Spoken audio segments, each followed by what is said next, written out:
Hi friend, it's Misha. Welcome to one of our mini episodes where I share a story with you that has nothing to do with your life, but in a fun way helps you think about your life. I believe when we can look at our life in an abstract way, it can help open up insights about ourselves that we have never seen before. Let's jump in. Today's story is called Three Girls Joined Together by Grief by Mary Cornelia Van Sant.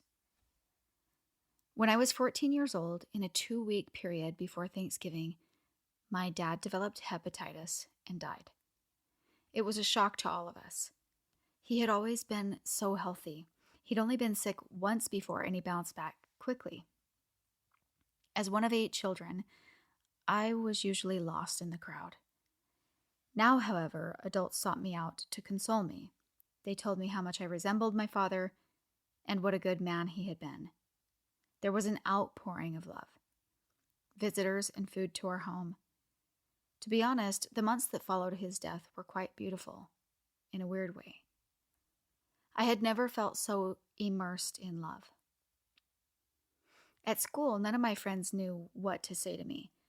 I did have one friend who came to see me at my house the day after my dad died. She sat quietly beside me. I now realize how much courage that must have taken. Besides her, none of my other friends acknowledged my father's death. They acted awkward around me. It was a strange feeling. Several months later, one of the cheerleaders in my class lost her father to a massive heart attack. Usually she was in the midst of a huge crowd. She seemed alone most of the time now. I approached her tentatively one day at lunch. "I think I know how you're feeling. My dad died a few months ago," I told her. I didn't know what to expect. I was a little intimidated, to be honest. I didn't mix with, quote, her crowd too easily. They were all so good-looking and popular. Abby looked me squarely in the face. Her eyes widened, and then she seemed to relax. We talked until the bell rang. After that day, we chatted regularly. Sometimes I felt like we were in our own little world. We'd share stories and giggle about our dads. It felt good to have a connection with my dad through our talks. I cherished them. The next school year, a girl named Terry lost her dad. Terry was kind of nerdy. She was tall and skinny. Not even, quote, my crowd had much to do with her. Once again, I approached someone out of my need to have a bond with my father. "I heard your dad died." "My dad died last year," I told her. Terry sighed, then gave me a description of her past week. I listened to her every word. As soon as I could find Abby, I told her about Terry.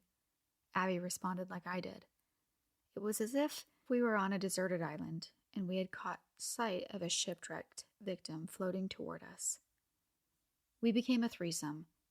Not in a social way. We didn't really hang out together, but we snatched a few moments at our lockers and in our homeroom to share bits of our dads. Just having someone who understood when we were going through a tough week was comforting. I still have my yearbook in which Abby wrote, "Thanks for being my buddy.